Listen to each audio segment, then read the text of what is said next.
Welcome to Rewitched, a charmed 1998 rewatch podcast. Join us on our journey as we recap, examine, and critique the series episode by episode from the beginning. We'll be keeping our podcast spoiler free, so we welcome fans new and old to join us in watching and reflecting on one of our favorite shows. Currently, we're on season 3. I'm your host, Jess Sabanko. And I'm your host, Mia Sobanko. Now let's get into this week's episode. This week, we're discussing Season 3, Episode 5, Sight Unseen. It originally aired on November 2nd, 2000, and had 5.72 million viewers. You want me to start with the first scene? Yeah, this is a good one. Let's get right into it. All right. So we start off in P3 and it's nighttime. And Phoebe is at the bar and she asks Abby, who's the bartender, to give this guy Sean another drink. And then Piper walks over and asks if Prue's called yet. Apparently her and Sean had a date and she didn't show up. So they start talking about how Prue has been obsessed with demons ever since they got back from the past, and then about how Piper's afraid her and Leo are being watched because the last 2 times they orbed him out was right in the middle of them kind of doing it. And he swears they're not watching, but he's a guy, he'll say anything, is what Piper says. She says it just makes her overthink and she can't concentrate. And Phoebe's like, well, at least you have the option to concentrate. If Cole and I continue this flirting tango thing, I'm going to have to start concentrating on myself. And then Piper calls Prue, and she's in her car heading home from work, and she said that she found out information about Micah in the village that they visited on the internet. And she says, I figured it might give us a clue about the demon that the Triad sent to kill us. And then Piper reminds her of her date, and she's like, well, I need to go home and look up all the demon stuff, so just tell him I got hung up at work. And then Piper hangs up, and she goes over to tell Sean, and he says that he understands and to have Prue call him. Then she goes back to Phoebe, and they talk about how Prue is totally obsessed at this point. So we ended the last episode with Prue kind of being totally interested in finding Mr. Right and hanging out with Micah, and then we kind of never really got a conclusion from that. So for it to kind of hop right to this is a little weird for me, but it's okay. Yeah, we literally had her meeting that guy at the end of last episode, and now it's just like, yeah, Prue is apparently dating this guy, Sean, but not showing up for their dates because she's too obsessed with demons. And I guess, it makes sense because Prue has been very demon focused this season, but it just feels like such a weird jumping off point from where we left last episode at. Exactly. I think that's the only thing. I wish there was a little more of a transition to that. But it does make sense. I mean, she's obviously concerned about whoever this Triad demon is. I mean, them going back and trying to wipe out their whole line is, pretty big. So probably pretty worrisome for her, and she wants to just take care of herself and the sisters. But yeah, it did feel like a little of a leap there. Yeah, totally agree. How about, kind of the Piper, Leo, Phoebe, Cole stuff going on here? What are our thoughts on that? Not too much information. I definitely understand Piper's fear, and honestly, I feel like if I was in that position, whether or not he was being orbed out in the middle of it, I'd be scared that they're watching, just because, I mean, they looked and took him away and everything, and it was like, they knew they were going to be keeping a close eye and that they're kind of on parole, basically. So I would always feel like I'm being watched if I was them, I'd be just as freaked out. Yeah, no, definitely. I get it. I get her fears. That would be such a weird thing for me too. So I totally get it. And As then I don't know, as far everything as in this yeah. episode where they're talking about concentrating, I'm just like, this is just such a weird thing. And it comes up over and over again in their episode. They're like, I really need to concentrate. And I'm like, Yeah, oh my God, what that's kind of that's the sex are theme you for having? that's the theme for this episode. Like, is it AP calculus? I'm confused. What are you I know, concentrating like, on? it doesn't need to be that serious, I think, so I'm not really sure. Yeah, and then, the kind of funny line from Phoebe, like, "Oh, I'm gonna have to start concentrating on myself because like, it's going nowhere with Cole." That was funny, I like that line. Yeah, that was funny, and I can't wait to see how that continues on, because obviously we know the truth about Cole and they still don't, so Phoebe is clearly starting to feel something for him, getting excited, still wishing that something will happen between them, and Cole is kind of being standoffish, which makes me wonder if he really is committed to this dark side or if he has started to feel a little bit of compassion like we had been talking about. Yeah, I'm definitely still wondering that too. So then we cut to the manor and we see Prue walk in and all the lights are off. And she sees that the mirrors are broken all over and she's like stepping on some glass. And then she gets to the conservatory and someone approaches and attacks her. So she uses her power to throw them out the glass doors. And that's what we get from that scene.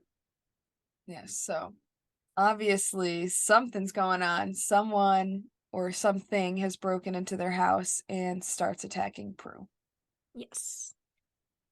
So then we go to the theme song, and after that, we are back in the manor in the living room, and it's a little later, and Prue is sitting on the couch, and all the lights are on. Then Piper brings her an ice pack, and Phoebe asks if she's feeling any better. And she's like, "Yeah, I was more stunned than hurt. It just happened so fast." And Piper says, "It's eerie knowing someone went through every room, breaking mirrors, touching who knows what." And Phoebe says, "Fondling who knows what." And then Prue asks how they know it wasn't a demon, and Phoebe says, "Well, demons don't usually fondle." And Piper says, "Besides, the only demon we know who used mirrors was Callie, and we vanquished her sorry ass." And Prue says, "Yeah, by smashing her reflection in a mirror. I mean, I know that she's supposed to be dead, but so were the Grimlocks." That's when Daryl comes down from upstairs, and he says he found some fingerprints and will run them through the computer to see if there's a match. Prue is completely convinced that it's a demon, where Phoebe and Piper aren't completely sure. And then Daryl wants them to put together a grudge list of any enemies that they have, past or present. And then Prue hands him a paper with a list of demons and warlocks that they fought, and Daryl's like, that's not exactly what I meant. And then Prue says that she's gonna go look in the Book of Shadows for anything about mirrors, and she goes up there. Then Phoebe tells Daryl that Prue's been a little fixated lately, and Piper asks if he thinks it was a human that did this. Daryl says, "In any other house, yeah. Around here, you never know." And then Prue calls for her sisters upstairs.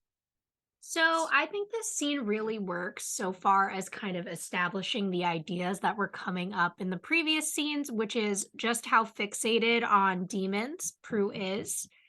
I mean, I also do understand the idea that, like, of course, she's thinking, like, it has to be a demon because why would a human break into their house? But Right. she is very dismissive of the idea at all, even though, like her sisters are saying, like, there's nothing that gives kind of like evidence of a demon. Right, exactly. So I definitely understand where she's coming from, like you said, but I also see where the other sisters are coming from, and we're kind of still out of the loop on we're out of the loop on this one, whether it's a demon or a human, so can't wait to find that out. But I think it's kind of hilarious the way she handed Daryl that paper of the demons they fought, like that's what the hell was he supposed to do with that? No, literally, because it's like, Like, why are you giving that list to Daryl? I know, like, what do you expect him to do? He's like, "What the hell is this?" Oh my god, it's so funny. But whatever, I guess she's just trying to get her point across that she's certain it's a demon. Yeah, exactly. And I mean, she made a good point when she's like, yeah, Callie's supposed to be dead, but like, so were the Grimlocks because they don't know about the whole Halloween thing and them like knowing how to channel their powers to come back or whatever. Exactly, that's valid. I think that's a fair point and definitely logical. So, like I said, we don't know one way or the other. Mhm. So then we're up in the attic, and Phoebe, Piper, and Daryl all come running in. And Prue tells them that the door was unlocked, but she's been locking it since they first saw the demon trying to steal the Book of Shadows a couple weeks ago. And Daryl's like, "You lock this door, but you don't lock the front door," which so valid. And I feel like we've pointed that out before, so I like that the show actually like made it canon that they do not lock their front door. Agreed. So then Piper says that she locks the door, and Phoebe says, "Me too, mostly." And Prue says, "I don't. Why bother?" That's ridiculous. I know. And then Daryl says, "Because you're three young women. In fact, your whole attitude about security baffles me. You have no alarm system, no deadbolts, no dog." And Prue says, "Daryl, we're three witches. I think we can handle it." And he sighs and then looks at the door and says that it doesn't look like it was jimmied. And Phoebe thinks that they should consider the fact that it could be a human, but Prue is convinced that the Triad had something to do with it. Piper asks Daryl to go check on the fingerprints. Well, they have like a little sister conference, so he goes. And Prue calls for Leo. And Piper's like, Prue, maybe a little perspective here for a second." And then Prue calls Leo's name again, and he orbs in. And she's like, "I need to know everything you know about the Triad." And Leo and Piper are being like all smiley with each other and not paying attention to Prue at all. And Prue's like, "Okay, well, this really can't wait. You know, the Triad sent somebody back in time and nearly wiped out our entire line. And I'm willing to bet it's the same demon that we found up here a couple of weeks ago. Now, if you guys don't want to take that seriously, that's your business. Me, I'm on a mission." And she leaves the room. And Phoebe's like, "We really need to get her laid, huh?" And Piper and Leo start being all smiley and saying hi again, and Phoebe leaves them to be alone because obviously they're trying to get laid. I love the energy when Leo comes in. It is so cute how flirty they get and like distracted. They're like little kids, you know? I know. I'm like, "Oh my God, did they just start dating?" Because that's how they're acting. Like, it's very cute. I know, it's adorable. Also, if I don't know why they didn't look in the book to try to find out who the demon was that was in the attic. Like anybody else thinking that? Yes. Because when they like find it out, there's literally a picture. And I'm like, if you had Exactly. just looked, you would have seen that it was that demon. Exactly. And they tend to have pictures and information like that. And usually their first move is like, "Oh, saw a demon, better go check the Book of Shadows." Like, why didn't they even try with this one? That's a little weird. I know, I know. Like, I was gonna save that for later in the episode, but literally, it's so true. Like, it's just like, there's literally a fucking picture of him. You could have just looked. Yeah, and it doesn't make any sense, but whatever. Prue is obviously very bent out of shape about this, and I mean, understandably so. She's fearful and, you know, angry and determined. So, I mean, I guess it's a good thing at the end of the day, but she also needs to be a little bit more reasonable and understanding that it could be a human as well. Yeah. And that kind of brings me back to kind of what like Daryl is saying about their thoughts on personal safety. Like, not even the fact that they're women, because like I don't think just women should lock their doors. Like, who's just leaving their doors unlocked? Yeah, I know. I would never. Like, I literally get paranoid that I leave things unlocked. I'm like, did I leave my car unlocked? Did I leave my door unlocked? Like all the time that's like going through my head. So I don't know how people could just be like, "Yeah, it's open. Come on in." Yeah, me too. I always lock everything because it's too scary for me. I mean, unless maybe I was in an apartment building and like in a hall on like a safe floor where you have like a key fob to even get up the stairs, like then maybe I'd accidentally leave it unlocked sometimes, but no, I don't know. I can't. I always lock my door. I get so paranoid. No, literally. Like me, I mean, I'll, bleep out his name again, but like me and sometimes like at his apartment building, Like, we'll realize that we left the door unlocked, and then, like, we did that, like, twice, and now, like, every night when we're going to bed, it's like, "Did you lock the door?" Like, we Yeah, have to check or we can't go to sleep. it's always like that for me too. And I mean, Travis is kind of like them, where he doesn't lock his door. His car is always unlocked. His basement door is always unlocked, which is like where his bedroom and everything is. Like, it's so, and I'm like, really? You can't lock? He's like, oh, that door doesn't lock. I'm like, great. I feel safer by the second. Like, I don't know how people just have no concerns about it. I know. Like, as much as I didn't like, Daryl's "You're 3 young women" comment, I do agree with him. They should have some type of security or at the very least lock their door. I mean, I Oh, think he meant like three young women, as in that is a fact, and they're more likely to get attacked than three young men would be, that's true, that's true. you I'll know? accept that. That's actually very factual, I agree. Yeah. But anyways, continue.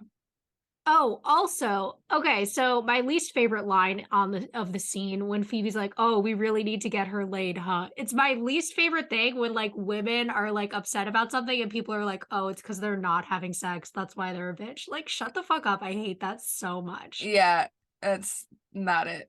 Like, trust. Not everybody gives a shit about that. No, literally.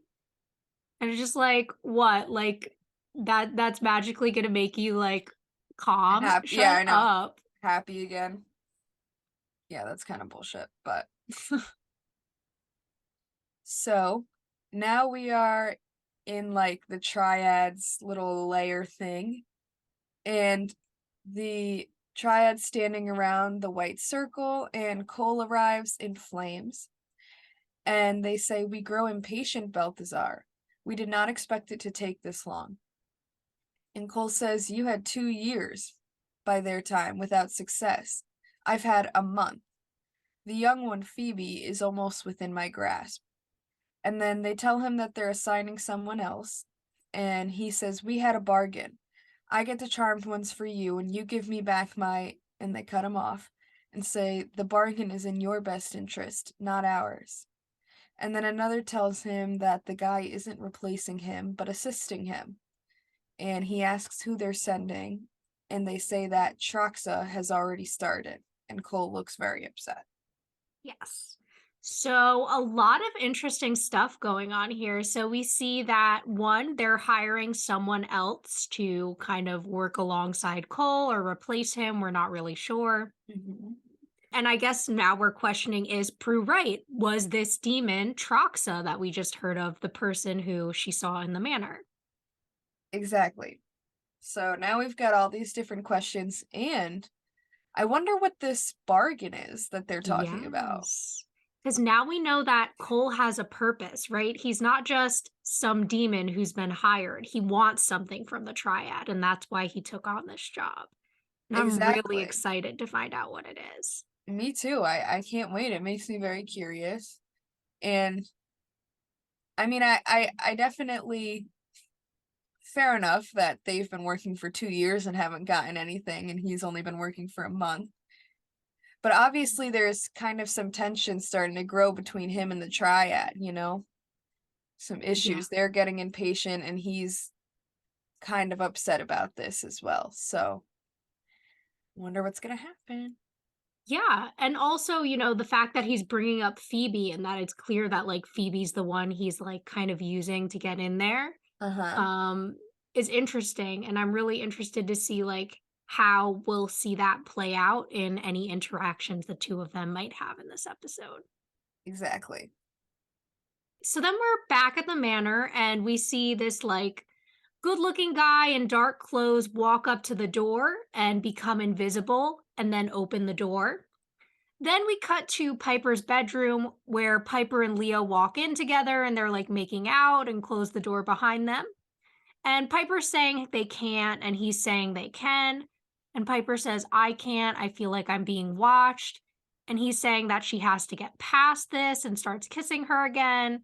And she's like, okay, how about you tell them to look the other way? And he says, they're not looking. How many times do we have to have this conversation?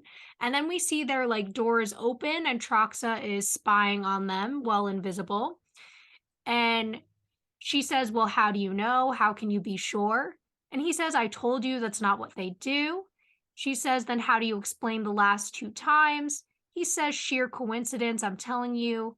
Come on, Piper, we need to get past this. She says, yeah, and I needed to just be you and me, not the whole universe watching.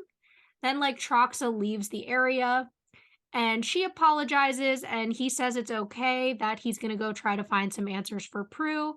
They start to kiss again and he orbs out and she's like, ugh, and like lays back on the bed. So I definitely understand Piper's perspective. I'd probably be feeling the same way. I mean, maybe I'd still do it like anyways because it's not like I need to concentrate. Like, but no, I would be just as fearful of them watching.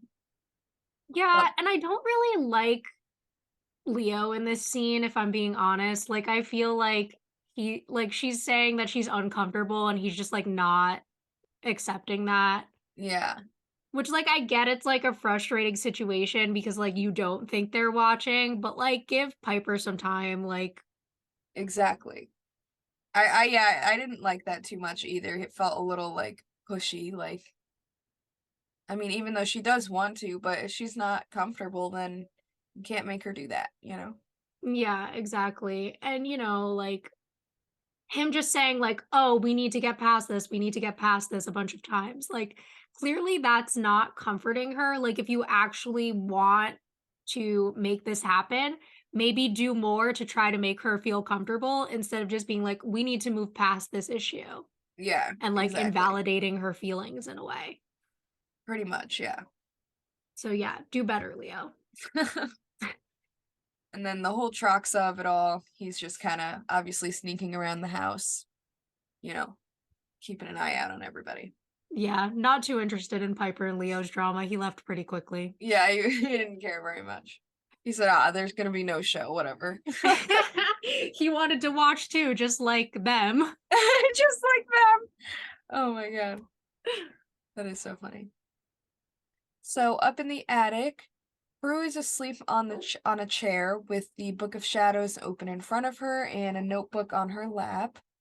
And Troxa approaches and moves the notebook, then grabs a pillow and starts moving it towards her face. But then Prue wakes up right as he's like about to go to smother her, and she like moves it away. And she stands up looking around like all over trying to see who's there, and then the bell rings. So very scary moment for Prue. I mean, you just wake up and there's a pillow over your face. I know, seriously, just poor girl is getting attacked throughout this whole episode. Yes. And I'll have more to say about this later when we see her sister's reactions to this, but yeah. Agreed. Yeah. Oh, great. Yeah. So then we go to the entryway, and Phoebe answers the door, and it's Cole. And she asks what he's doing there, and he's like, are you all right? I just heard. And she's like, heard what? And then Piper and Prue both come down the stairs, and he's like, about what happened, the break in. Are you guys okay? And Phoebe smiles. She's like, you came all the way over here for me? I mean, for us? And he asks if Prue got a look at who it was, and she says no. He says that he's going to make a call, get a patrol car to watch the place. Prue says they can handle it, and he says, no, you can't. I mean, you have no idea what kind of evil you're dealing with here. And Piper says, yeah, well, we were actually just discussing that, weren't we, Prue? And then Cole sees the door open behind him. Troxa is leaving, still invisible. And Phoebe asks Cole if he wants coffee or anything, but Prue says that's not a good idea. The sisters have something important to discuss. And he takes that hint and says that's all right. I really should get going anyway. It's late. I call me anytime. And Phoebe walks him out and he leaves.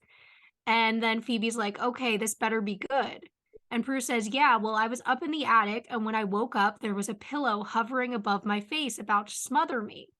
And Phoebe says, well, that must be the infamous pillow smothering demon. And Piper says, or maybe it was just a nightmare.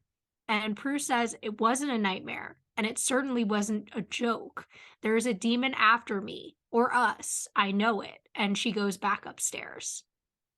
So, the Cole of it all, Phoebe is probably so smitten by him, and I think that it's adorable, him kind of coming to check on them, even though it was obviously him trying to check on Troxa and find out where he's at. But aside from that, the whole Piper and Phoebe kind of rejecting her completely, telling her that she's basically making up that she just almost died is a little weird to me. No, it's literally bringing me back to like Dream Sorcerer when they're just like, Prue, you're not getting enough sleep. Like, what the fuck? I know, Believe like your sister. haven't you guys been through enough where like you realize that maybe anything is possible? Like you guys didn't even consider an invisible being, like you know what I mean? Yeah. And like, I'm totally with Prue when she's like, it wasn't a nightmare and it definitely wasn't a joke. Like, it's not nice that Phoebe was doing that at all. No, not at all. And like her being so mad about like Prue telling Cole to leave, like, would you rather she just talk about this in front of him? I know, like what exactly do you expect to happen? But you Yeah, know, from Phoebe's perspective, it's definitely super sweet that Cole came to check on them. So I totally get that part of the scene, but Phoebe in the second half of the scene, do better, Phoebe. agreed. So now outside the manor, Cole is on the porch and he's like, come out, wherever you are.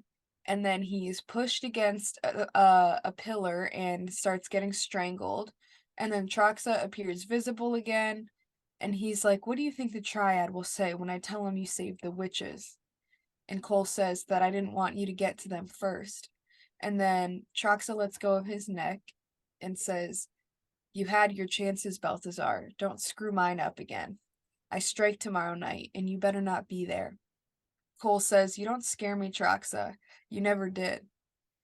Trox says, you don't know how to defeat me, Belthazor. You never could.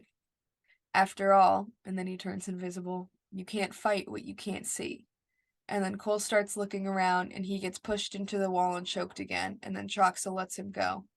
And he starts coughing and teleports away just as Phoebe goes to open the door and see nobody there.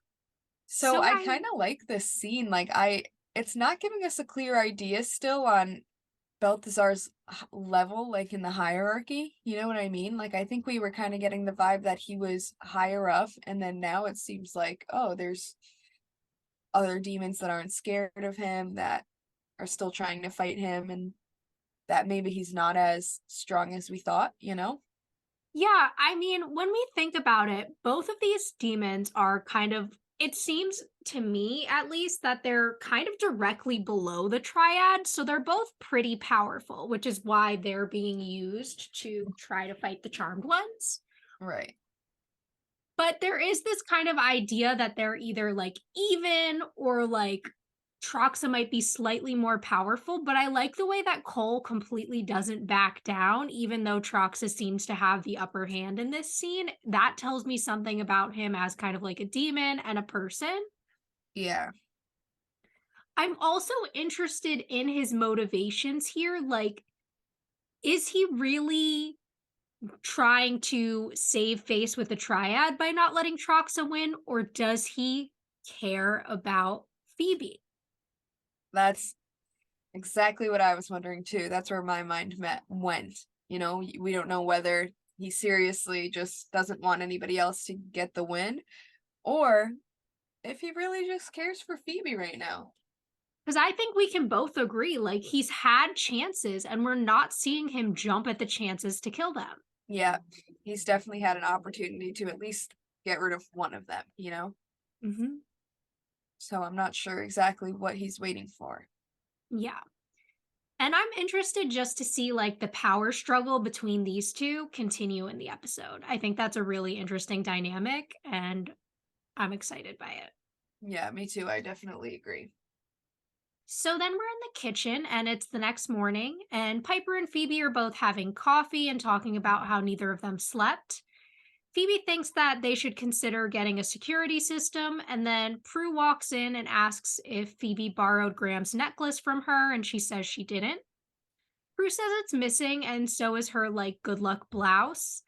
And Piper asks if anything else is missing, and Prue says that she doesn't think so. Then Phoebe tells her that this is important, that maybe the guy that broke into the house took them.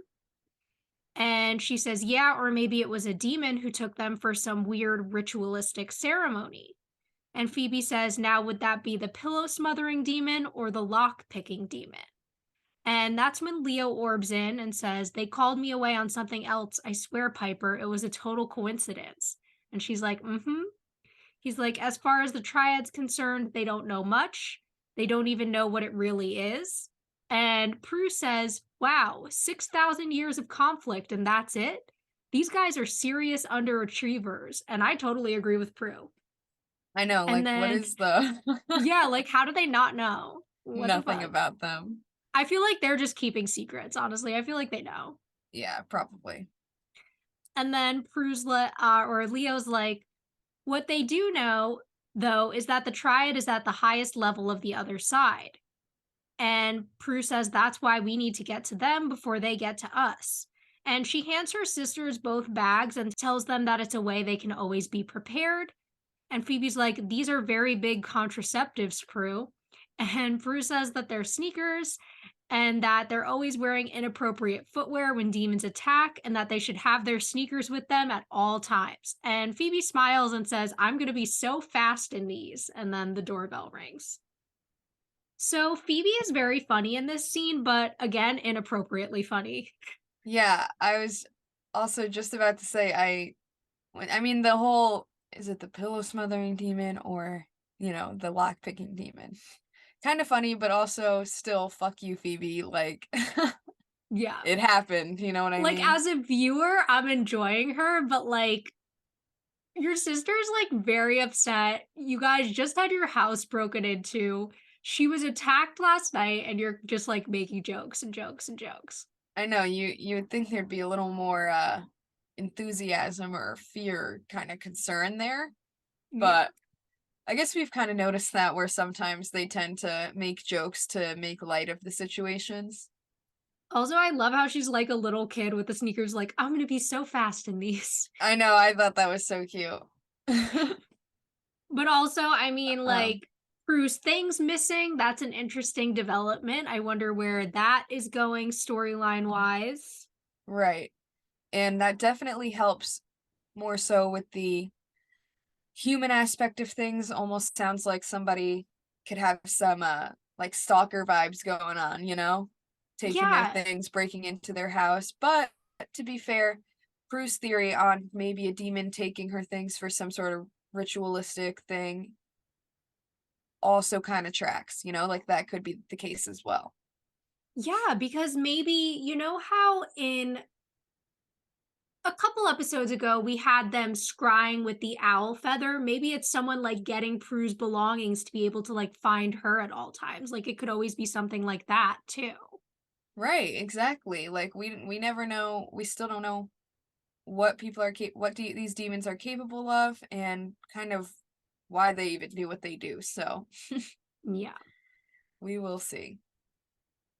But yeah, no, I think that all throughout this episode so far, I'm believing Prue, and I think that the show is setting us up to believe Prue that it is a demon, even though like we are getting this backlash from the sisters and Daryl. Exactly.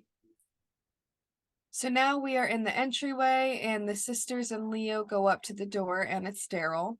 He says that all the mirrors had the same set of fingerprints, but the perp had no criminal record, so they didn't come up in the database. And then Phoebe tells him about Prue's missing stuff, and he says, funny, that's the only thing that he took. It could be a stalker. I need you to get a human grudge list together. Old classmates, people you work for or with, old boyfriends, and Phoebe asks about Sean. And Prue's like, a guy I stood up once? I don't think so. And Daryl says the smallest things can set these guys off. And Prue says, all right, well, if it's a stalker, it's a demonic stalker. And Daryl says that he's gonna go check out Sean anyway and that he wants their lists ASAP. And then he says, stalkers will do anything to obtain the object of their desire. You could be in real danger, Prue. And then he goes. And Phoebe says, you need to listen to him, Prue. And she's like, why? No one listens to me. I gotta go. If a demon doesn't kill me, my editor will. And she leaves. Which, fair enough, Prue. Yeah, I mean, as much as like I want Prue to take it seriously that she could be in danger, like her attitude makes total sense to me. Like I get where she's coming from. The last few episodes, I really find myself relating to Prue a lot, and I totally get her vibes here. Like I'm on the same wavelength as Prue. Yeah, I'd be like, well, fuck you guys. You're just sitting here making fun of me, shitting on me. I obviously don't feel the same way as you guys, so then why should I care, you know? But Although I also, agree that she should be taking it into consideration. yeah, I think Daryl's making a lot of good points here, and even if he ends up being wrong and it is a demon, what is harmed by Daryl looking into human suspects for them and ruling that out? Right, there's nothing wrong with that. He's just trying to help them out, you know, at the end of the day. Yeah.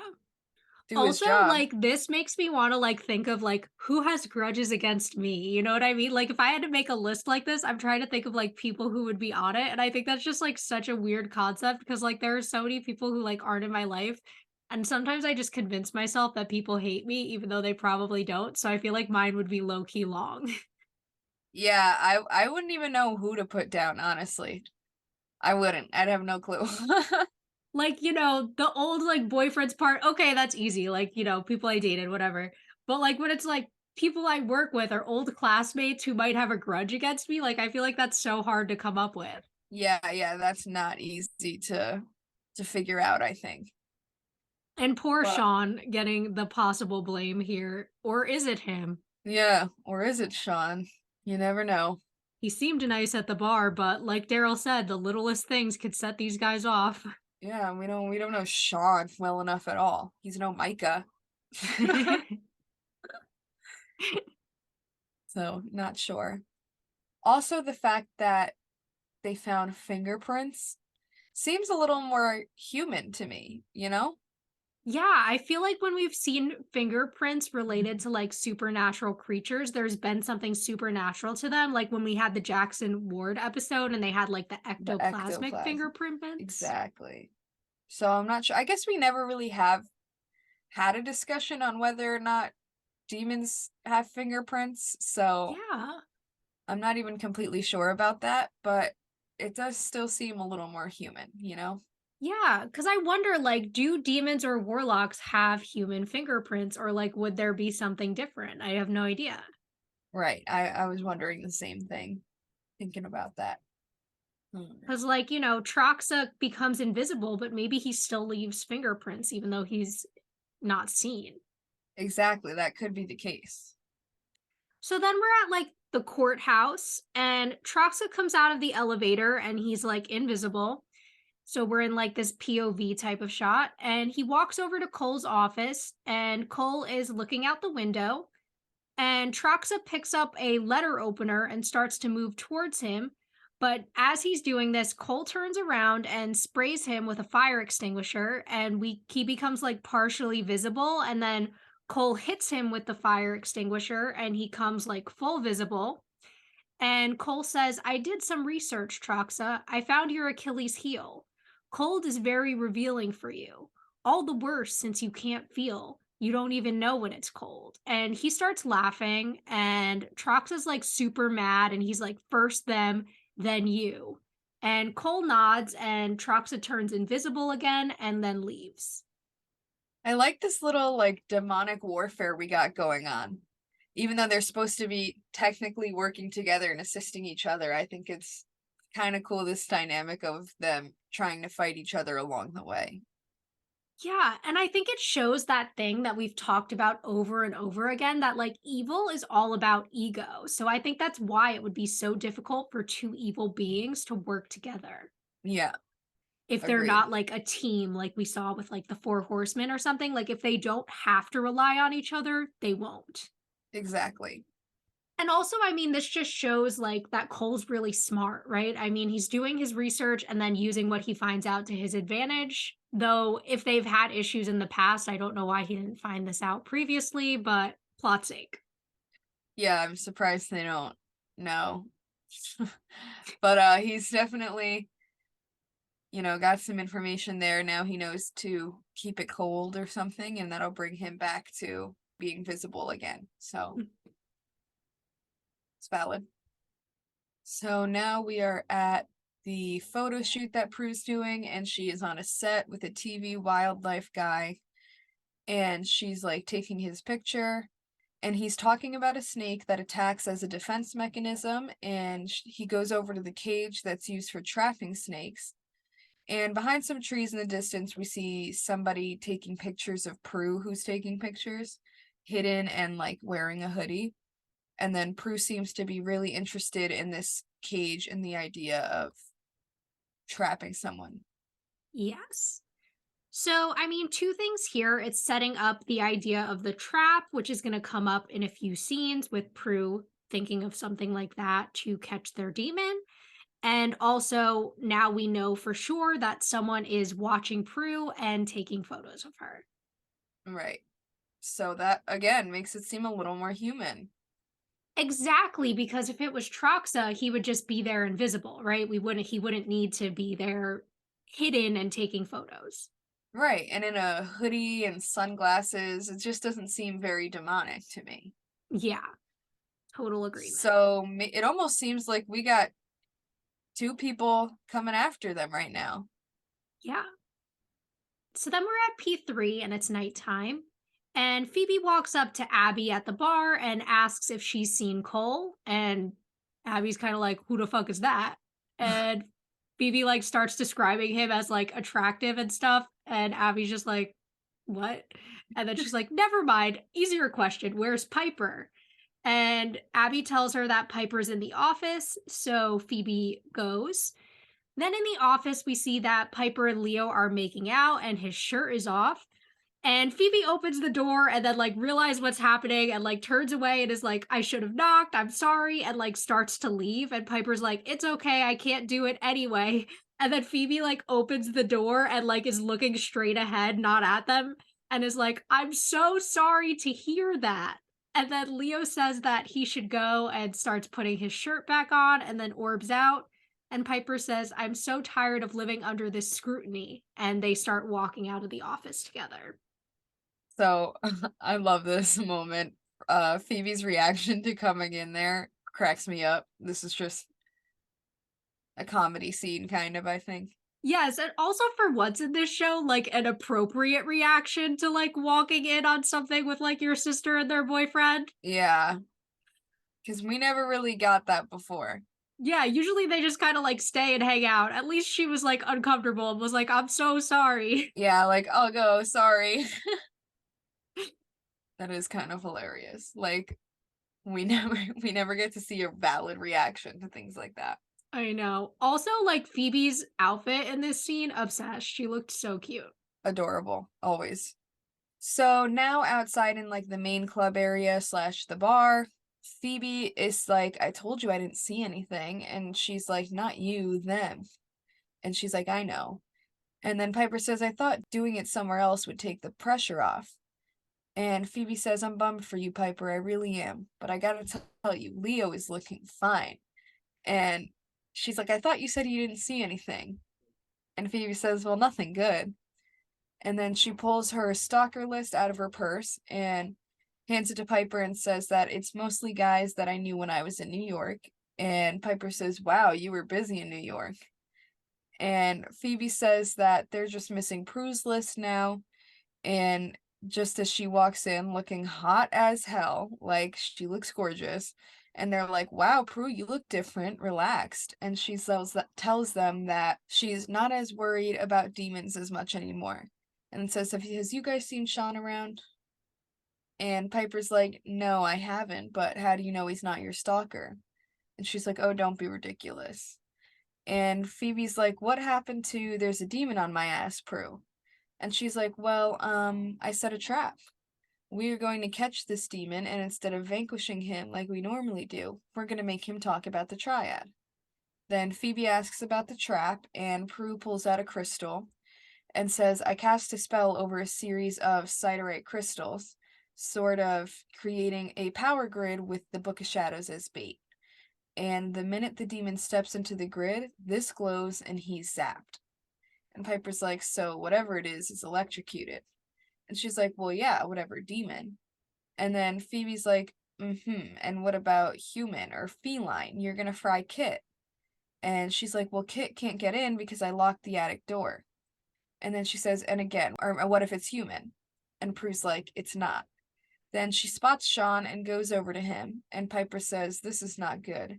And Phoebe's like, no, and if she keeps this up, we're gonna have to do a demon intervention. So I'm a little like mixed on whose side I'm here. Cause like I think there's reasonable things going on both sides. I think that they're right that this is dangerous, that Prue set this up if it is a human. But also, I mean, it's making her feel better, right? And her plan is a good plan. If they trap the demon, they can question about the triad and they can learn more information since Leo's bosses were able to give them so little. Exactly. It's definitely smart, but like you said, if it is a human, then they could be hurting like an innocent or exposing their magic. You know what I mean? Yes, definitely. And to go back to Piper and Phoebe's conversation at the beginning, I will just say, I like their interaction when they're talking about Leo. I think that was all cute. That was all working, very sisterly. I didn't like the way that, Piper was being a little judgmental with Phoebe for dating a lot of guys in New York. Yeah. Like, whatever, she's young, let her live her life. Exactly. Yeah, no, I definitely agree. Like, I don't know for what reason she's shaming her a little, but like, leave her alone. Yeah. And like Piper's not one to talk. Like when her and Leo weren't together, she was hooking up with randos. So True. Like, shut up, Piper. You were busy here. Fuck you. So then we go over by Sean's table and we see him sitting down and Prue walks over and says hey to him. And she starts to tell Abby to get him whatever he wants. And he's like, no thanks. I've had more than my share of free drinks. And Abby leaves and Prue tells him that there's a lot going on and she wants, a shot if he's still interested. And he's like, oh, I'm definitely interested. But I just ask that you be honest with me, okay? The one thing I can't handle is games. Drives me crazy. And Prue goes, psycho freaky crazy? And he says, what? And she's like, never mind. And then smiles and sits down with him. See, at least she's kind of considering it a little bit here. Yeah. The possibility that it is human kind of came out there for a sec. But aside from that, I mean, kind of a cute moment. I don't know. I mean, I'm definitely feeling her and Sean, but we barely know this guy, and I'm wondering if it's gonna last or if it's gonna be like every other time we get a one episode love interest, Yeah, that's exactly what I'm thinking. I'm like, Sean seems like a cutie, but I'm also pretty sure we're never going to see him again. Exactly. Like I'm not gonna, get that invested in it right now unless we see him again, Yeah. So back at the manor, Cole opens the front door that they still have not locked and calls for Phoebe and asks if anyone's home. And then when he sees that no one is, he goes in and he goes over to the thermostat and turns the AC on and then starts opening all of the windows and teleports out. Then he teleports up to the attic and walks in and sees the book. And he looks at it and keeps walking, and the crystals glow as he passes it and opens another window. And then he finds Prue's notebook and sees the Triad and evil agent and all this kind of connection information. And then as he walks closer to the book, the crystals electrocute him, and he flashes back and forth between his human and demonic self and then passes out on the floor. Yes. Oh my God, Prue's trap worked. Could it be the episode where they find out about Cole? I know. Is he about to be caught? I'm freaking out right now. Poor Phoebe. If she finds out, I don't know what's gonna happen. I know. But I also love the way he's setting up Troxa here, but then, like, can't resist, like, going for the book again. Yeah, I know. Like, it's very realistic, I'd say. Yeah. So then we're back at P3, and Prue's sitting with Sean, and the crystal starts glowing, and he's like, "What the hell is that?" And she's like, "It worked," and just runs off. And like, Sean's obviously very confused by this, but Prue just goes over to Piper and Phoebe and tells them that they need to go. They caught their demon. Love how excited she gets, even though she did just Sean again. It was kind of funny. Yeah. So they get to the manor, and the sisters walk in, and Prue's like, all right, we don't really know what kind of demon this is, so we need to go in attacking. Piper, you freeze him, and I will tie him up. And Piper's like, speaking of freezing, it's freezing in here. And Phoebe says, that's because every window in the house is open. What kind of demon would do that? And they start heading up the stairs, and Prue asks if everyone has their sneakers on. Kind of love that. Yeah. So, I mean, this is a cute scene, just kind of setting up. So then we get to the attic, and Cole is passed out on the floor, and Phoebe runs up to him. And Prue's like, no, it could be dangerous. And she's like, for God's sakes, Prue, he looks really hurt. She's like, Phoebe, it's a trap for demons. You do the math.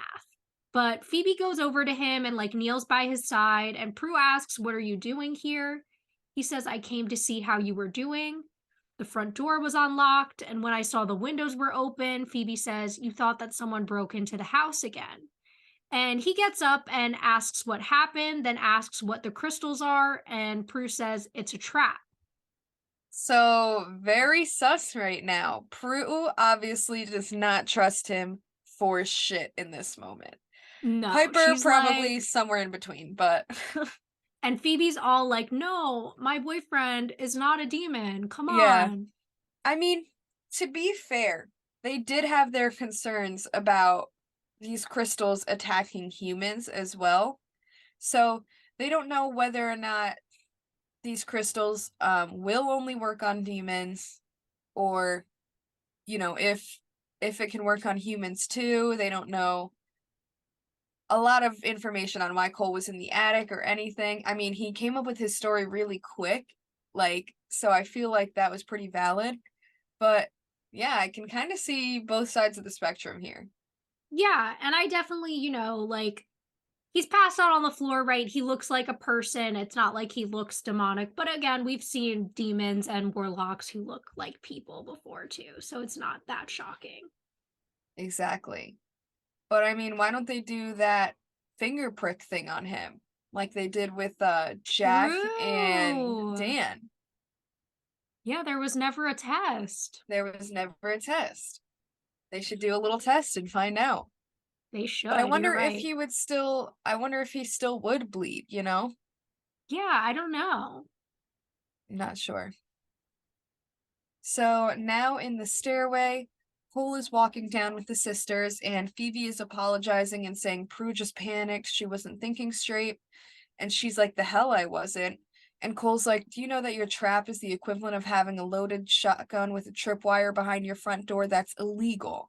I'm an ADA, an officer of the court. I could have you arrested. And Piper notices that the AC is on, and Cole leaves, and he's still mad, but Phoebe follows him.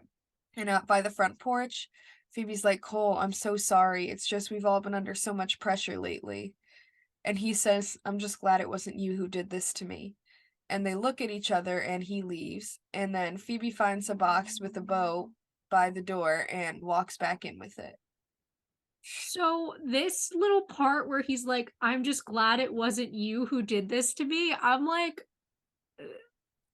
That's manipulation. Like, fuck I you. know. And I'm like, but why am I attracted to it? I'm like, fuck. I have Yeah, bad taste. yeah, you've got issues, but I love it too. Can't even lie.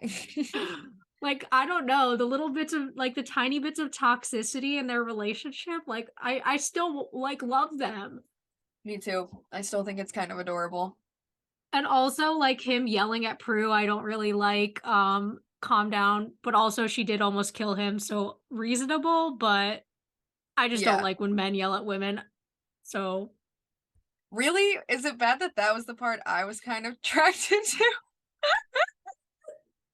Not him yelling at her, but like just like the intensity of his voice and the way he was like, you know, Yeah, he is kind of sexy fighting when for his angry. morals. Like he's just got that sexy angry thing going on. Yeah. I don't know. When he was yelling at like Emilio in episode 1, I was like, yes. But when he was yelling at Prue, I was like, calm the fuck down. Yeah, I know. Like, relax. Maybe But it's just because now, I love Prue and I didn't give a fuck about Emilio. yeah. But now Prue's obviously suspicious and gonna be on the lookout for Cole now. Yes, and I feel like Prue is kind of good at putting things together. Like she already made the connection that like the demon who was in the attic is probably the same demon who went back in time, which she's correct about that. And now she's thinking Cole might be a demon, and she's correct about that. Exactly. She doesn't know it yet, but she is right. Yes. So then we're in like the foyer and Phoebe puts the box from outside down on the table and she's like to Prue, how could you? How far are you going to let this obsession go? You didn't nearly catch a demon. You nearly killed a district attorney, my district attorney. And she's like, how do you know we didn't catch a demon? I mean, think about it, Phoebe. He is always around when something's going on. She's like, you're right. He's a plant trying to get close to me so he can kill us. Now, is everyone a demon, Prue? You are crazy right now. And then Piper interrupts and says that the package is from Sean. And she opens it and we see that it's like dead flowers and worms. And she like goes outside to throw it away. And Phoebe's like, there's your demon, Prue. I'm going to call Morris. And she leaves, and Piper comes back in. And Prue's like, Piper, that doesn't really make any sense. I mean, I cannot believe I hurt that guy that badly.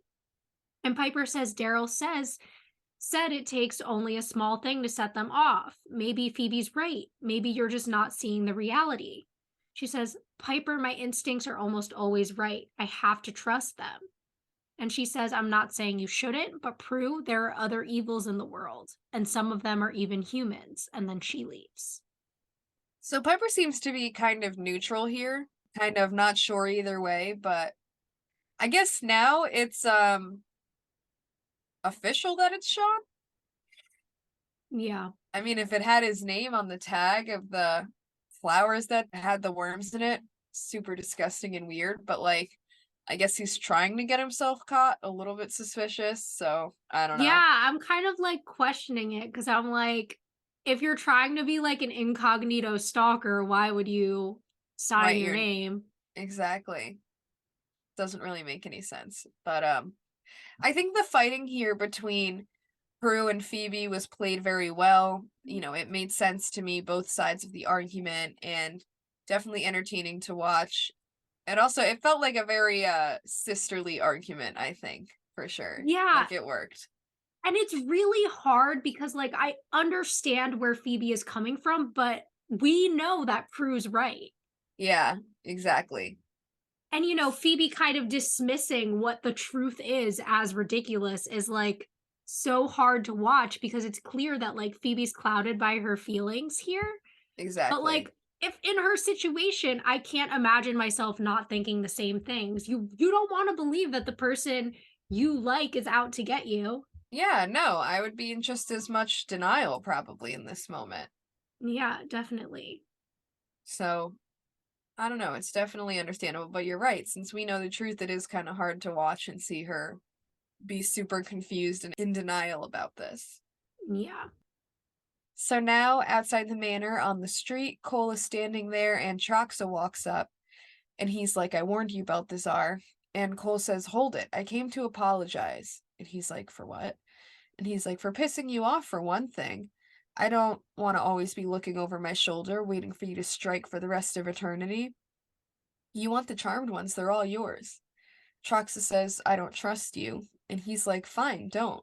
Just don't blame your failure on me to the Triad. And he walks away, turning invisible. And Cole says, oh, by the way, the key to getting them is in the Book of Shadows. It's up in the attic.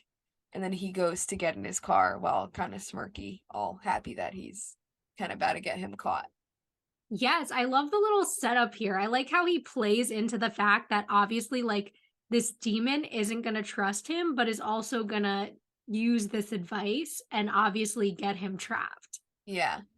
And he's good at the manipulation too. That little ego thing, like he knew to point that out. Like, all right, fine, you don't have to trust me, but when you fail, don't blame it on me to the Triad. Like he knows that's gonna get him like, all right, fuck you, I'm doing it. You know what I mean?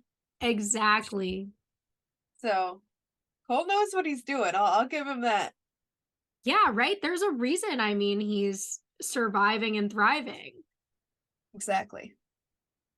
So then we're inside the manor, and Piper and Phoebe both have on sweatshirts and they're going around closing windows. And Phoebe's super pissed off. She's like, it's one thing to be obsessed, but it's another to hurt innocent people.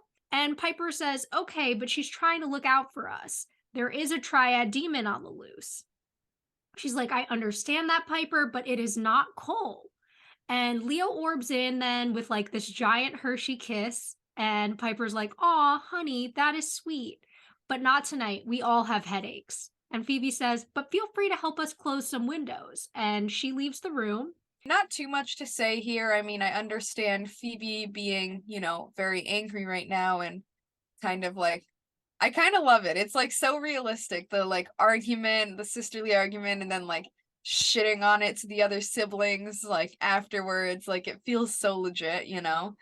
Yeah, Um, no, this is exactly what I do. Like when I get in a fight with like you or Amanda or whoever, the first thing I do is I'm like to Ashley, I'm like, can you believe what Mia did? You know what I I mean? know, literally, like immediately I'll go to my siblings, like, especially with Josh and Caitlin, you don't even know. Josh will piss me off. I'll be like, Caitlin, this motherfucker. Like I will flip out. Um, but I do the same thing and it just feels very realistic, like as people who have a lot of siblings, like we can totally relate to this, aside And from I the love the way that, like, one thing that's very true about Piper's personality is, like, she does play that middle role so well. Like, with Prue, she was very much defending Phoebe, and now with Phoebe, she's very much defending Prue. exactly like she's that's what I'm saying. Like she is such a middle child and so good at it and like trying so hard to stand the middle ground and see both sides of things and kind of keep the peace among them. I love it. Like it's so accurate, Yes. and her defending both of them, I think it's pretty cute. Yeah, and speaking of cute, Leo coming in with the giant Hershey kiss. Oh, that was adorable. He's like, oh, okay, when she's like, no. That was pretty cute. Leo, you did better. You did better. Yeah, this is much better than before. Exactly. So now in the entryway, Troxa walks in and past the three of them, obviously invisible. And then in the attic, we see Prue closing the window and she hears something. So she walks slowly and steps on glass and then looks in the mirror there and sees like kind of his figure of like Troxa's figure in the reflection of the mirror. And she throws him against the wall and he becomes visible again. And then he jumps across the room and tackles her and she kicks him like over her head into the trap and he starts getting zapped. And then downstairs the sisters hear him yelling and, go to run upstairs. So, good fight scene. I enjoyed this. I liked seeing kind of like the special effects and everything were working well for me here. Mm-hmm. And Prue's reaction time is really good. And I like that she kind of set that up. And now the sisters are about to see the truth about, this demon, right? Yeah, she's very on top of it, and we're about to find out the truth about who is attacking them right now. Yes. So then we resume that attic scene and we see that Prue moves one of the crystals and the electricity stops. And she says, I want you to tell me everything you know about the Triad, who they are, what their plans are. Answer me. And that's when the other two sisters and Leo walk in. And Troxa says, you'll get nothing from me, witch. So she puts the crystal back in place and it starts zapping him again. And then eventually she lets him go. And he says, I am Troxa, but I'm not the only agent the Triad has sent after you. There is another. His name is Belthazor. And then he like bursts into flames and gets vanquished. And Prue asks what happened. And Leo says it was the Triad. Phoebe's like, wait, so they know where we live now? And Piper's like, no, they know where he is or was. All that matters is he's gone. Phoebe says to Prue that she was right. She's like, I owe you a big apology. And Piper says, I'm sorry I doubted you, but I was worried. And Prue's like, it's all right. Let's look him up. And they go over to the book and Piper finds the page and says Troxa, an invisible demon whose weakness is that his ectoplasmic biochemistry is sensitive to cold, may become partially visible. And Prue says, wait a second. So if someone hadn't turned on the AC, opened up all the windows, and made it freezing in here, I never would have seen him. And she asks Leo if he did it, and he says, I don't know anything about it at all. And Phoebe says, does that mean we have another guardian angel? He says, well, I hope so. From what I've heard about Belthazor, we're going to need it. We're going to need all the help we can get. He's a demonic soldier of fortune. He's one of the most evil, vile creatures there is. And Prue flips to the page about him in the book, and then Phoebe's like, he's the one who tried to take the Book of Shadows. And they kind of decide that they're safe for now. Piper wants to go to bed. Leo's going to go see what else he can find out about Belthazor. And she kisses him on the cheek, and then he orbs out. And Phoebe asks Prue if she's going to bed, and she says, no, I'm way too wired. And also, my photo assignment is due tomorrow. And she's holding up Prue's notebook and sees that Prue had put Cole's name as the demonic evil agent. And Prue's like, oh, I had to fill in something, and crosses it out. And Phoebe says, do you think maybe tomorrow you could call Cole and apologize to him? And she says she will, and then Phoebe leaves. So, a lot going on here. I guess we caught our demon, and now they think that that was the only thing that was after everybody, you know? Yeah. Also, he was like very quick to give up, you know? Like, I was you'll get thinking the nothing same from thing. me 2 seconds later. All right, so actually, like, here's everything you need to know. Troxa, Belthazor's also here. Like, that's Yeah. everything. Triad sent us both, like, blah, blah, blah, is all the information. It's like that TikTok sound where it was like, it's actually, the videos in the basement, or like, whatever. You never heard that one? Oh, when it's like, Tom broke into the house. Yes, Tom broke into the house. Yeah, exactly. That's what it was. It was like exactly what this felt like to me. That was super funny. Yes. But see, now we're getting a lot of information about Belthazar since they finally found him in the book, which, like we mentioned earlier, I don't know why they didn't check before. But Also, I love how Leo knows fucking nothing about the Triad, but knows everything about Belthazor. Like, is that your favorite demon? I know, seriously, like, what, you love him or something? He's like, well, if Piper and me can't get it in, maybe Belthazor's down. Yeah, I know. Maybe he's interested. Love me some red skin. Oh, God. But also, you know, the apologies to Prue are appreciated, though, like, are they forgetting about the whole flower thing? Because I don't think Troxa did that. Yeah, I know. It still adds up as like somebody else was involved, because why would Troxa have sent those flowers? And it had Sean's name. Yeah, like, Like, how would he know about Sean? yeah, I know. It doesn't make any sense. But whatever. I guess they're And, you not so know, worried like, about her it. asking Cole, like, Phoebe asking Prue to apologize to Cole, I guess. Yeah, I guess I can get that. Like, I know she's obviously concerned and feels like they kind of got their valid answer of like, you know, he's not after them or whatever.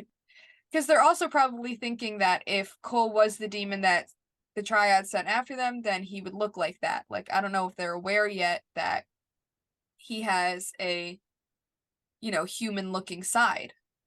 Yeah. So to them, they probably think Balthazar just looks like Balthazar, you know? Yeah. And this guy is admitting that there's only 2 demons after them from the Triad. So I don't know, maybe she feels like, okay, so it couldn't be Cole, you know? Yeah, maybe that's kind of ruled it out for her. That makes sense. Yeah, but obviously you could tell Prue by the way she like kind of looked at it and was like a little bit like, sure, about apologizing. She's still a little suspicious of him. Yeah, definitely. So now in the basement, like Prue's darkroom area, she is dipping her photos and starts setting a timer. And she develops one and sees that it's not a photo she took, it's like a stalker shot of her. And then she looks at the others and they all are the same way. And then someone in glasses comes up behind her and dunks her head into the developing liquid, and her vision gets super blurry and the person hits her. So one thing I'm wondering in this scene is like, can you tell who it is? Because like obviously I've seen the episode before, I knew who it was, but I can't tell if you like as a first time viewer, I would have recognized her in this scene or not. Yeah, I don't know. I don't know. It may have like taken me a minute to do that. I feel like it wouldn't be the first thing that came to my mind, but I'd love to know what all the first time viewers think because again, I can't really say because I've seen the episode Yeah, too. because I watched it twice and I was kind of like, it's a very quick motion scene. So I'm not sure if we're supposed to recognize Abby here or if we're not supposed to realize it's her until the next scene. Yeah, exactly. So I have couldn't tell you because I'm kind of in the same boat, you know? Yeah. So then we're in the kitchen and it's the next morning and Phoebe and Piper are there and Piper asks if she can drop Phoebe off, but like Phoebe's super distracted and she says there are still so many loose ends. I mean the broken mirrors, the AC, the open windows, the dead flowers, the stuff that's missing. And Piper's like, "Are you obsessing now? It's over. We were wrong." She says, "I know, but those aren't demonic things. They're things a stalker might do, like what Morris said." And she says, "Well, you told him about Sean. He'll figure it out." And she says that she wants to take a look at their copy of the grudge lists again. And Piper says that it's at the club and that they should go. And then Phoebe asks where Prue is, or I'm sorry, Piper asks where Prue is. And Phoebe says that her bed is made and her car is gone. And Piper's like, well, maybe she went to the magazine. And Phoebe isn't sure about that and decides to call her. Then we cut down to the basement where Prue's phone is ringing, and we see that she's tied up. And this woman answers her phone, and Phoebe's like, "It's me. I'm just checking in. Where are you?" And she says, "I'm in my car, but the line is cutting out." And she hangs up. And then we see, like, very clearly on the camera that it's Abby, the bartender. Then we cut back up to the kitchen where Phoebe says that Prue sounds fine, and the two of them grab their things and start to leave. So I feel like that was very obviously not her voice, but I mean, Yeah, I'm kind you of never know taking over it the as phone. since like we heard like the static, maybe like it was breaking up, so like Phoebe couldn't really tell. Yeah, that makes sense. And also, I mean, it's hard to tell over the phone. Voices can sound different, you know? Yeah. Especially since I'm pretty sure she only said hi and then Phoebe was like, "It's me, whatever." And then like when she was saying I'm in my car, it was breaking up. Exactly. And she kind of knew how to say things that they might say to each other, you know? Like, Yeah. like, like, oh, all right, honey, gotta go, like, kind of thing, you know? And I understand their suspicion, Phoebe kind of being like, you know, some of this isn't adding up to me, but Piper being like, well, you know, the information about Sean, Daryl's gonna figure it out. Like, I'm sure everything's fine. Yeah. Um, but yeah, I'd definitely still be a little concerned too. So her deciding to call her makes sense to me. It adds up. But you know, she uh she kind of played it off there. Yeah. So now we are in the basement again, and Abby hears them leave upstairs and wakes up Prue. And her eyes are all red from the chemicals, and her vision is still super blurry. And she's like, "It's just you and me now, Prue. Your sisters are gone." And Prue's like, "What do you want?" And she's like, "Isn't it obvious?" And takes off her shirt and starts putting on Prue's shirt that she wore in Be Careful What You Wish For. And she's like, "I want to be you." She's like, "What? No witty comeback, no confident, I'm the queen of the world retort." And Prue's like, "Abby?" And Abby yells, "No, you're wrong. Abby's gone forever. She's a loser and you're a winner. And now I'm going to be a winner too, as soon as I take care of you." And she puts on like a really bad black wig to look more like Prue. And she's like, "Did you like the dead roses I sent you? Did you even know I was the one who broke into your house? I have to be you. I love wearing your clothes, your things." and Prue is trying to get her hands untied. And she's like, it makes me want to be you even more. Beautiful, successful, loved by men. And Prue says, I have just as much trouble with men as anyone. And she's like, what, you mean Sean? Oh, please, he's not good enough for us. I can do better without you around. And she picks up a gun and starts walking closer. And then Prue is using her power to untie the rope from her hands. And Abby's like, now I just have one last question. Last night, when I was here, while I was running away from you, how the hell did you throw me through that door? And she's like this, and Prue squints her eyes and sends her flying back into a shelf. And she unties her hands the rest of the way and throws more stuff onto her, and she starts walking up the stairs, but is very blurry, so she's still kind of disoriented. So Abby has some serious mental health issues that Yeah. need to be dealt with. I don't You want to think? diagnose her because I don't know what these are the signs of, but I know it's not good. Yeah, no, she is completely delusional, clearly. She did a good job at hiding it for a while, I think, but yeah, no, she came in hot this episode. Yes. Also, I just want to comment on this because, like, the girl who plays Abby is pretty. She Um, is.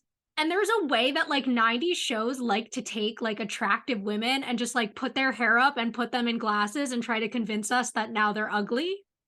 Yeah, I know. Like, that doesn't make them ugly.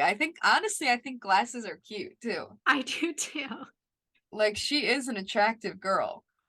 But they're It's like, kind of yeah, if you're a stupid. beautiful woman, your hair has to be down and you have to wear no glasses. That's Yeah, the that only was way like you a can big be. thing going on. But yeah, no, I mean, Abby's behavior here, obviously outrageous. Prue, I think, is making some good moves. I'm really scared for her because we don't know what Abby's going to do. I mean, she has a gun. She's Obviously obviously crazy right now. unhinged. Like, I don't know what's going to happen.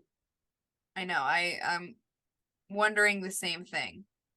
Also, So, how does she definitely think she's scared going of to her. replace Prue? Like, is everyone else just going to accept that she's the new Prue? A little confusing what her Like I plan said, is. obviously completely delusional. Yeah. But okay. So then we go to P3, and Piper and Phoebe are walking in, and the phone is ringing. Piper answers, and it's Daryl calling. And he said that he's been trying to get in touch with Prue and can't get through to her. He says he got a match for the fingerprints, that it's Abby. And Piper's like, what? Why would Abby want to hurt Prue? And Phoebe's like, Abby's hurt Prue? And then they run to the back room by where the employee lockers are. And in Abby's locker, they find this journal, and inside there's photos of Prue. And they also see that she has the perfume and the cosmetics that Prue uses. And then they start reading the journal, and it talks about all the things Prue does and how beautiful she is. And then Phoebe takes the photos from Piper, and when she does, she has a premonition of Abby shooting Prue in the kitchen, and she tells Piper, and they start running out. So now they've figured it out, and I can only assume that they're gonna be there and save Prue. Yes. Also, I'm wondering like what crime Abby committed previously because that's the only reason her fingerprints would already be in the system. Right, and how did it not match anything before but does now? Yeah, Like, I don't know. interesting. Because it's not like Abby would have volunteered to give her fingerprints to Daryl. Exactly. So I guess it could have been maybe some sort of fluke, or they didn't finish running it and it wasn't finished matching to someone yet. So I don't know. Yeah, You never but know. you know, whatever. Plot's sake. Exactly. Plot's sake. So now we are back at the manor, and Prue is in the closet hiding, and Abby's walking around with the gun looking for her. And then she starts to approach the closet, and Prue astral projects behind her, and she's like, hey, over here. And Abby jumps and screams and shoots at her. Then Prue disappears, and she's super confused. And then she appears somewhere else, and Abby shoots again. And Abby's like, come out here. And Prue runs out of the closet and tackles her. And she runs towards the door, but Abby catches her before she could walk out. And then she knocks Abby down again and gets to the kitchen. And Abby reloads her gun and follows. Then she points the gun at her in the kitchen while Prue can't really see what's going on. She shoots, and then the bullet and Abby freeze, just as it's about to get to Prue. Then Phoebe and Piper run over to her, and Piper knocks the bullet down, and she's like, everything's gonna be okay. Everything's gonna be great as soon as I fire her. And then Prue sends her flying into a cabinet, and Phoebe's like, feel better now? And she's like, yeah, I'm getting there. So I love this scene. I love all the noises like Piper makes when she walks in. She's like, to Abby, and Yeah, it's so funny. I know, it cracks me up. They do that all the time where they make noises like that, and I think it's so funny. Yeah, I really love it. Yeah. I mean, this scene really worked for me. I like the pacing. I like the action of it. I think the choreography has only gotten stronger as the seasons have gone on. I mean, we saw some really great stunt work in season 2. We're seeing more of it now in season 3. Yeah, it's definitely getting much better.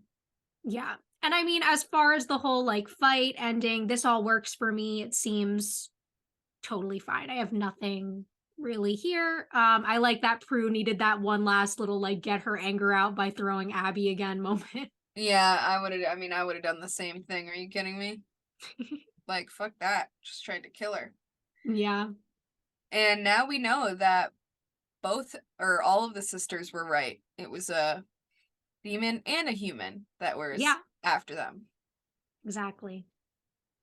So we get to P3 and we're by the bar. We see the band The Marvelous Three is performing. And I'll just say the song they're singing in this scene, Cold as Hell, I love it. And I totally forgot about this song until I rewatched the episode. And then Friday night, I was just listening to this song on repeat while I was driving. So fun little fact, love that song.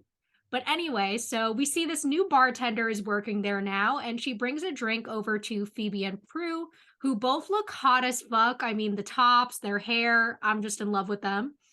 And Prue's like, Rachel, can I ask you a question? And she's like, yeah. She's like, are you happy? She's like, extremely. She's like, boyfriend, any career goals? And Rachel says, I'm engaged. I'm only doing this until I get my master's in education. I'm going to be a teacher. And Prue tells her that's excellent and gives her some tip money and then leaves. Or Rachel leaves. And Prue says, you can never be too careful with demons or mortals. And Phoebe says, so rumor has it Leo's installing an alarm system in the house. And she says, yeah, I know. And we're going to have to lock the door and do all the other responsible stuff that women should do in the big city. And Phoebe says, I agree. And we're going to have to watch out for Belthazor. And then Prue sees Cole coming down the stairs. She goes, but first, I think you should kind of watch out for him. And Phoebe looks back and she's like, you don't like him, do you? She says, no, I don't really know him. Do you? And Phoebe says, no, not as well as I'd like to know him. Actually, I think I'm going to go see what I can do about that. And Prue tells her to be careful, and Phoebe goes. So I like, Prue's little concern here and finally starting to acknowledge that they should be safe as, you know, 3 women living alone that are beautiful and, can be attacked at any time, so from humans perspective and demonic perspective, glad they're going to be getting an alarm system and all of that, and that she finally realized that maybe she should. Yes. I like the way they kind of settle all their issues. And I like the way that even though it's clear that Prue kind of still has some suspicions about Cole, she is supporting Phoebe. She's saying, you know what? I don't know him that well. So Right. be She careful, tried to but do say, your thing. no, I don't like him, but didn't want to be too rough. So she was like, really know him, I Yeah, don't I really loved know that. him. That That was line cute. was really well delivered. I liked that a Yeah, lot. I think so too. As far as the Rachel stuff, kind of annoying to me that they're like, "Oh, I'm only working here until I finish school." And it's like people can be bartenders and not be psycho crazy stalkers. Yeah. No, I know, but I think it was kind of funny still just to be a little on Yeah, top of the that, little third degree was funny, but Yeah, yeah. But agreed. Now we see Prue sitting there and she spots Sean sitting in the alcove. So she walks over to him and says hi. And he's like, "Why do I get the feeling you're a high maintenance kind of gal?" And she's like, "Oh, I don't know, maybe because I am." And then asks him to dance. And he smiles and gets up and they go to the dance floor. So I really like this. I like that Prue owns that she's high maintenance. I think society puts a lot of like stigma on like women, like knowing what they want and like being big and having big personalities. And I like that Prue's like, yeah, that's exactly who I am. Yeah, So if you like that, let's hang out. So I really like the ownership there. I do too. I think that that worked really well for me and it goes well with her personality. And I think it's kind of badass, honestly.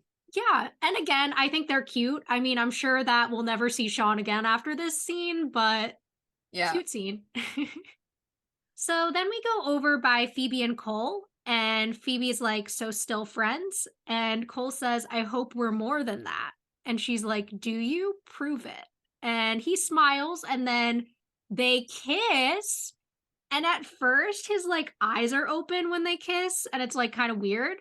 But then they like close and they start making out, and I'm like, okay, Cole and Phoebe, I'm Yep. into it. Getting real into it here. I'm loving it. This is one of my favorite scenes, honestly. Still friends. I hope we're more than that is one of my favorite moments in the I show. know. And then they had their cute little kiss. That was adorable. Yes. I loved that whole And I'm situation. still wondering, like, does he like her or not? I don't know. Yeah, I can't tell here, you know? It seems like he's getting a little too close for comfort. So Yeah. he might be starting to let his guard down a little bit. Hmm. So now we are in the final scene of the episode, which is in Piper's room. And it cuts to Piper and Leo finishing up doing the nasty. And Leo's like, "Wow, you are amazing when you concentrate." And she laughs and she's like, "And stop worrying about them. Hope you enjoyed the show." She like yells to the air and then they laugh and they cuddle together. So this scene was kind of like the most graphic sex scene we've ever had in the show. I know. They like had the whole moaning at the end and everything. I was like, "Oh, whoa, whoa!" Just hopped right into it. Okay. Like I just wasn't expecting it. I didn't remember there being like actual sex scenes in the show like that. Me neither. Like I always feel like we just see them asleep. Yeah, usually. I mean, I guess we got a little bit, but it was not nearly like this with Clay and Phoebe. That's true. That's true. But Yeah. I feel like there was no movement. Like they were just there. Yeah, they were just kind of there on top of each other. Leo and Piper were fully going at it, like practically a porno here, so. And I'm just like, damn, I didn't know the WB allowed that. I know, who knew? But yeah, I mean, I guess, good for them. They figured out how to concentrate. Yeah, that was the moral of the episode. That's why it was the final scene. How to concentrate. Like, I don't even know how they resolved it. We didn't really get any, like, information on why she all of a sudden felt better and was able to Yeah, do I that. guess she just like didn't give a fuck anymore. She was like, Only they live want to once. watch, they can watch. Now I'm into voyeurism. I changed my mind. Exactly. Oh my god. Final thoughts on the episode? I mean, overall, really good episode. I really enjoyed it. I think that the connections and kind of the lessons and the way that all the sisters did end up kind of being right works for me. I like that we got more than one bad guy. We got a total of 3 in this episode, even though Cole was not so focused on, hurting them. He was more focused on stopping Troxa. Yeah, this episode really worked well for me. I liked that we had a human bad guy and kind of dealing with that, everybody's own issues and situations. I thought it was a really good episode. Yeah. I mean, I'm a little disappointed that Piper's only storyline in this episode is having sex with Leo, but, whatever. Is what it is. I But guess. overall, like I said, strong episode. Season 3 is really good so far. Uh-huh. coming in hot with these strong episodes. Yeah, definitely. And I'm just excited to see where we go from here. What's going to happen next with Phoebe and Cole? What's going to go on with Prue trying to figure out who the Triad demon is, them trying to catch Belthazor? I'm really excited.